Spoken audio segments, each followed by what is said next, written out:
Tamashii Nations has 3 different types of Super Saiyan God SH figure arts on the market, and you're probably wondering which Goku is right for you. And that's what my job is for. Let's take a look.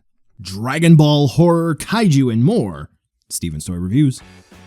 Hello there, collectors. It's going to be Steven here, and welcome to a sort of review for the SH Figure Arts Dragon Ball lineup, where today we're going to be taking a look at the 3 SH Figure Arts Super Saiyan God Goku figures in the line to help you decide which one you should get, and if you already have one, should you pick up the others. Today we're going to be taking a look at the original Super Saiyan God Goku release, the event exclusive, and the new one that just came out on the market, the Super Saiyan God Goku, Saiyan God instilled with the light of righteous hearts. We're going to go ahead and call it the budget one, okay? Because it's only $35, which is already going to be a point in its corner. Now, this one was supplied by BBTS to make this partnered video possible. This is a great collab, so if you are interested, check them out at the link in the description, or there should be a QR code popping up right on over here. You can screenshot it, scan it if you are on TV, so forth.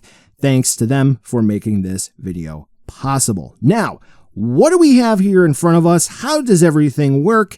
Which one should you pick up? Well, let's go ahead and get one thing very clear right off the top.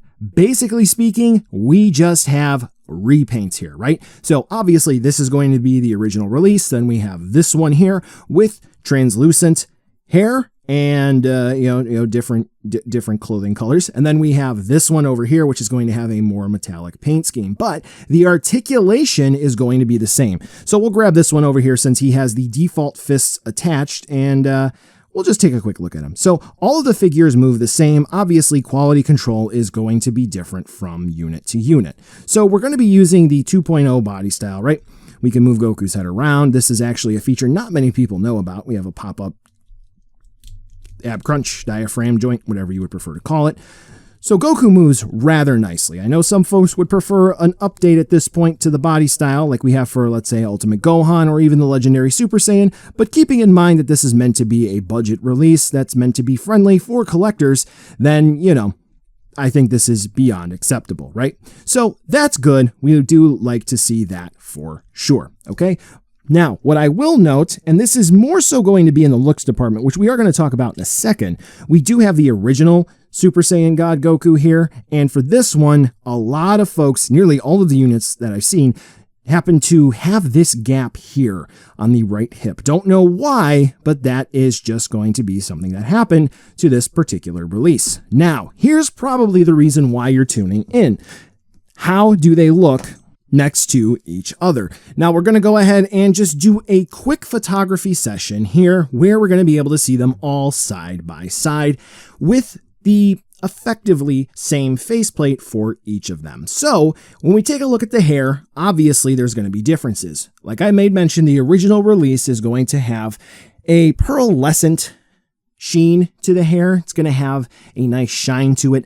Somebody had actually pointed out that there's just a slight tint of blue to it to help really catch light and make it look great.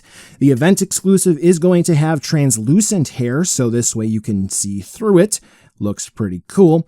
The budget release does have a metallic paint application, and it's going to really, really shine, and it looks amazing, even more so in the right light. When it comes to the faceplates, we'll talk about that a bit more in a second.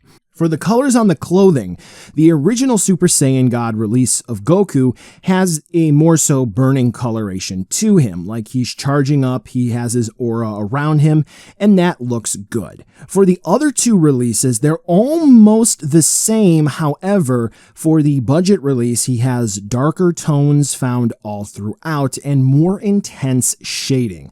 However, for the event exclusive release, it almost has a more so normal Goku tone to not only the coloration for the oranges and the blues, but I would also say the skin tone as well. It's just a little bit brighter, but it is very, very close to what I would say most people are familiar with when it comes to Goku.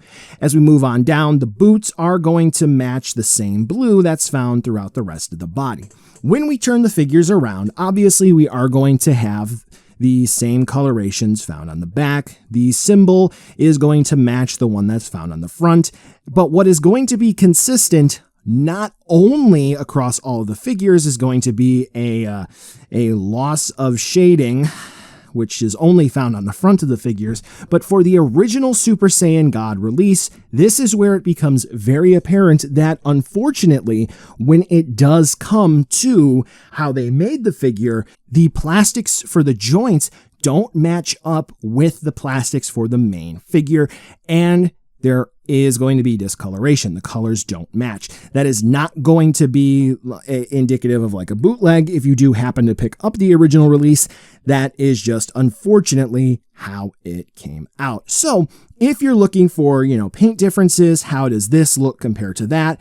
That is just the way the news goes, if you will. Now you're probably wondering about accessories. How do they differ? How are they the same? Well, effectively, asterisk in that, we're going to come back, they're all the same.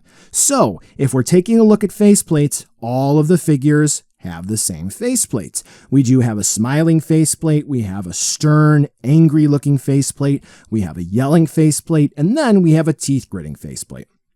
For the hand parts, pretty much all of the standard Goku hands that are included in this release include the fists, the splayed out hands, the Kamehameha hands. We do have the sort of karate gripping hands, and then we do actually have chopping hands here, which is very similar to like when Goku does the not spirit gun in the Tournament of Power.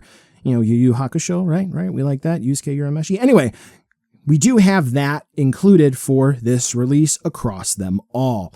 I'm going to make mention of that feature in the budget release, but I don't want to talk about it quite yet. So now we're going to talk about what I normally do in my reviews, and we're going to talk about a size comparison. Obviously, like I said, this is going to be Repaint City here, so they're going to be the same size. Any height differences, it's just because I wasn't able to get them exactly in the 1-to-1 same pose. So here's just what they're all going to look like with other figures, that's going to be in the Dragon Ball lineup. I will note that for Vegeta, I do have the Super Saiyan God Tonson head sculpt on it. Yeah, it looks amazing. Then we're going to go ahead and throw some figures which aren't in the Dragon Ball universe there. So with that being said, let's go ahead and bring it on back for a quick recap here on these figures and what you should maybe look at or look for when you're considering picking them up. So when it comes to the original release, he came out many years ago at this point, right? In collecting years, it's many years ago, and he is a premium Bandai release. Yes, at the time, Bluefin, now Bandai Collect, did bring it over to the US for retail release, but it's one production run and done. So if you are looking to pick this up, whatever the aftermarket is, you're going to have to pay that price. It really isn't going to come back down unless there are a few future repaints, which look very similar to this. I like this one. I think it's very much so closer to the overall aura power-up of the Super Saiyan God form, and I think a lot of fans are going to like this one in particular. Now, it's not going to be everyone's cup of tea because of some of the quality control things that are going on with it, like most notably that gap there by the hip, as well as the mismatched plastic.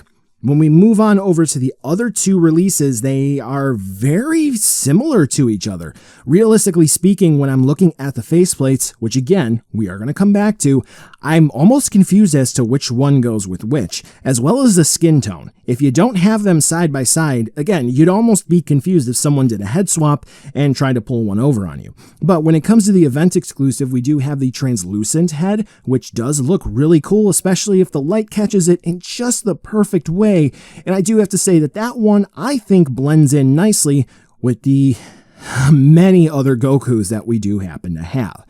Now, when it comes to the price on the aftermarket, it actually isn't that expensive, surprisingly. It kind of just hovers around where it originally released at when you factor in tax and shipping. So if that is your cup of tea, then congratulations. It doesn't really cost that much more than when it first came out. Then, of course, we do have the budget Goku release over here. which I think a lot of folks are really going to be looking at because this one is only $35. This one is a standard release. It's not an event exclusive. It's not a premium Bandai release. So whenever this figure dries up on the market, Tamashii Nations can go ahead and click that reissue button and get it right back out. And new collectors, old collectors, if you're looking to customize, you can go ahead and pick this up. When it comes to the metallic hair, I do like it. I think it's nice and eye-catching. It's pretty simple and straightforward though. There's not a whole lot of fanciness going on there. And the articulation, folks don't like the 2.0 and we need 3.0 bodies now. Whatever the case may be, I think it fills that gap nicely for collectors who do want a Super Saiyan God Goku in their lineup and they want an official product. Now, let me go ahead and talk about the faceplates because this is going to be essential. Now, across all of the figures, we are going to have, like I made mention, the same faceplates. Now, when it comes to the Super Saiyan God Original, we do have the eyebrows which match the irises, and the pupils are going to be pretty large. When it comes to the event exclusive, the eyebrows are going to be a very similar color to the hair, but the irises are going to be a little darker, I think. When it comes to the budget release, everything has a slight metallic sheen to it, which isn't a problem. Now I'm going to go ahead and present some pictures to you so this way you can kind of see how everything sort of does or doesn't blend together. But here's where I think we can kind of cap the video off at. If you do happen to have the original Super Saiyan God Goku or the event exclusive, the big question is, should you get the budget release? Well, vice versa. If you get the budget release, should you get one of the other two? I would say that the ultimate combination is going to be one of the other two and the budget release. If you have the budget release though, that's great to own in yourself. My personal preference is going to be the original, event exclusive, then budget release. I think the budget release is going to be awesome simply because of what you are seeing already attached onto Goku and this reason right here. We have faceplates which look off to the side, and you're not going to get this type of faceplate with the other two Gokus. So let's just do a quick look at what interchangeability looks like with the faceplates. So I'm not going to do every single faceplate combination with all of the Gokus, but what I am going to do is do the original release, then the event exclusive release with one of the looking to the side faceplates. This looks really cool. If you swap them out, yes, the color's different, but it's nothing that is super over the top that you can't say, wow, that looks like an awful difference. My skin is shivering and I hate it. Now, when we switch over to the budget release, the first shot here is going to be of the normal Super Saiyan God Goku faceplate. You can see, like I said, eyebrows match the irises and the pupils are bigger. And then the second faceplate here is going to be of the event exclusive. So if you do have the other two Super Saiyan God Goku releases, you can definitely see that the faceplates are interchangeable and you can have a ton of different displays. So I do hope that that video helps you out. I think this is really nice to have options, especially over the years, different sorts of releases. And we do have what I would say is an accessory set for collectors who, at the end of the day, you can't go wrong when you pick up something like this. Let me know your thoughts down below. Are you getting 1, 2, 3? Maybe you're holding out for a new body type. What I will say is some folks do have a valid issue with the body not being thin enough. The original prototype that they showed many years ago was super thin. But at the end of the day, this is still thinner than the Saiyan Raised on Earth body, so make of that what you will. Thank you again so much for watching. Please make sure you hit that thumbs up to like the video and subscribe, and check out Big Bad Toy Store at the link in the description. I will catch y'all in the next video.